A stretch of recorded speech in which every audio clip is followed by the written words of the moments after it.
ప్రస్తుతం ఏపీ రాజకీయాల్లో సీఎం చంద్రబాబు మాజీ సీఎం జగన్ తెరపైకి తెచ్చిన డెవలప్మెంట్ మోడల్స్ గురించి చర్చ జరుగుతోంది. జగన్ తెరపైకి తెచ్చిన మా విగన్ కారిడార్, తాజాగా సీఎం చంద్రబాబు చెప్పిన 3 మెగా సిటీల ప్రతిపాదన హాట్ టాపిక్గా మారింది. ఆంధ్రప్రదేశ్ అభివృద్ధి నమూనా ఏది బెటర్ అన్న పాయింట్ రాజకీయాల్లో కీ టాపిక్గా మారుతోంది.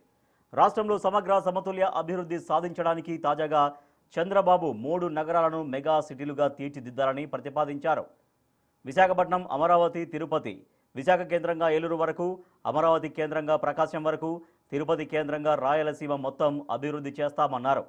3 మెగా సిటీలు వస్తాయని, గ్రీన్ ఎనర్జీ, హార్టికల్చర్ హబ్గా, నాలెడ్జ్ ఎకానమీకి చిరునామాగా రాయలసీమ మారబోతుందన్నారు. మెగా సిటీలను ఐటీ, టూరిజం, మౌలిక వసతులు, హాస్పిటాలిటీ రంగాలలో అంతర్జాతీయ స్థాయి హబ్బులుగా మార్చేలా చేయడం సీఎం లక్ష్యంగా కనిపిస్తోంది.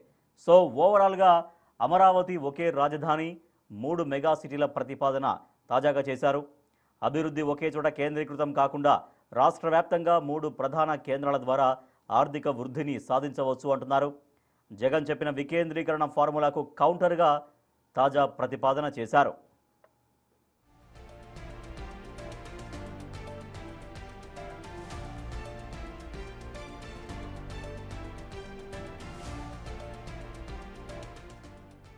ఇటీవలే మాజీ సీఎం జగన్ అమరావతికి ఆల్టర్నేట్గా ప్లాన్ బిగా మావిగన్ కారిడార్ను తెరపైకి తీసుకొచ్చారు.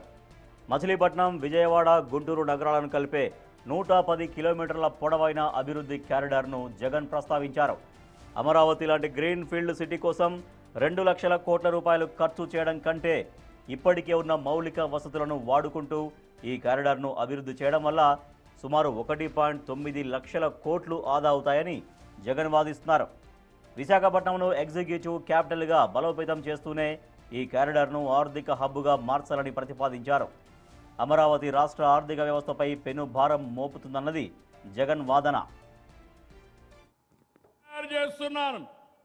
3 ప్రాంతాలు, ఒకటి విశాఖపట్నం కేంద్రంగా వెస్ట్ గోదావరి వరకు, అమరావతి కేంద్రంగా ప్రకాశం వరకు, అదే మరిగా తిరుపతి కేంద్రంగా రాయలసీమ ప్రాంతం అంతా అభివృద్ధి చేస్తాం. 3 మెగా సిటీలు వస్తాయి. రాయలసీమ ఎక్కడికక్కడ గ్రీన్ ఎనర్జీ హబ్గా తయారవుతుంది, హార్టికల్చర్ హబ్గా తయారవుతుంది, నాలెడ్జ్ ఎకానమీకి చిరునామా మన రాయలసీమని మరొకసారి విజ్ఞప్తి చేస్తున్నా. ఈ నేషనల్ హైవేకు కాస్త అటు ఇటుగా ఈ మొత్తం క్యాపిటల్ ఏరియా కింద డిక్లేర్ చేయండి. మచిలీపట్నం నుంచి ఎంఏ తీసుకోండి, విజయవాడ నుంచి విఐ తీసుకోండి, గుంటూరు నుంచి జియుఎన్ తీసుకోండి, మావి గన్ అని పేరు పెట్టండి. మచిలీపట్నం, విజయవాడ, గుంటూరు, మా వి గన్. సరే, గన్ అంటే బాగుండదు నీకు, అది జగన్ అనేది గుర్తుకొస్తుంది లేదనుకుంటే సరే వేరే పేరు పెట్టండి. రాజధానిలో 2 లక్షల కోట్ల ఖర్చు చాలా సమస్యలు తీసుకొస్తుందన్నది జగన్ వాదన. మొదట తీసుకున్న 50,000 ఎకరాల్లోనే రోడ్లు, కేవలం రోడ్లు, కరెంటు, డ్రైనేజ్ అంటే సీవరేజ్, వాటర్, వీటి కల్పనకి అయ్యే ఖర్చు చంద్రబాబు నాయుడు గారి స్వయాన లెక్కల ప్రకారమే, ఈయనే కేంద్ర ప్రభుత్వానికి ఇచ్చిన లెక్కలు, ఈయనే వివిధ బ్యాంకులకు ఇచ్చిన లెక్కల ప్రకారమే ఎకరాకు 2 కోట్లు అవుతుంది అని చెప్పాడు. అంటే 50,000 ఎకరాలకు అయ్యే 1,00,000 కోట్లకే దిక్కు లేదనుకుంటే,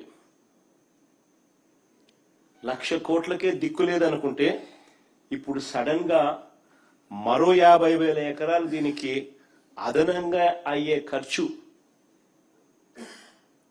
దీనికి సడన్ గా అదనంగా మరో 50,000 ఎకరాలు యాడ్ చేస్తున్నాడు.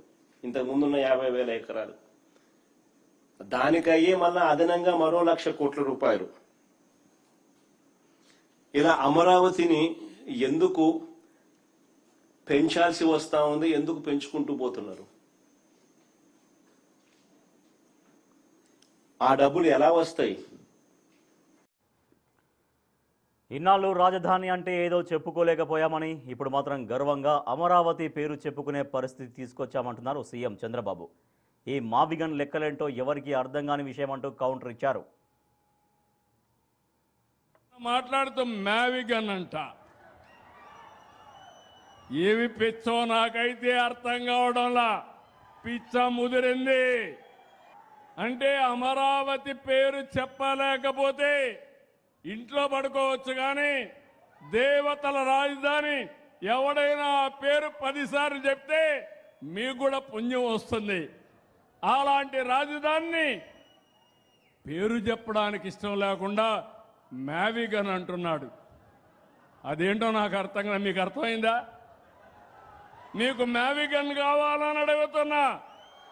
వద్దు అంటే గట్టిగా చెప్పట్లు కూడా చెప్పండి కరెక్ట్ కాదని. మొన్న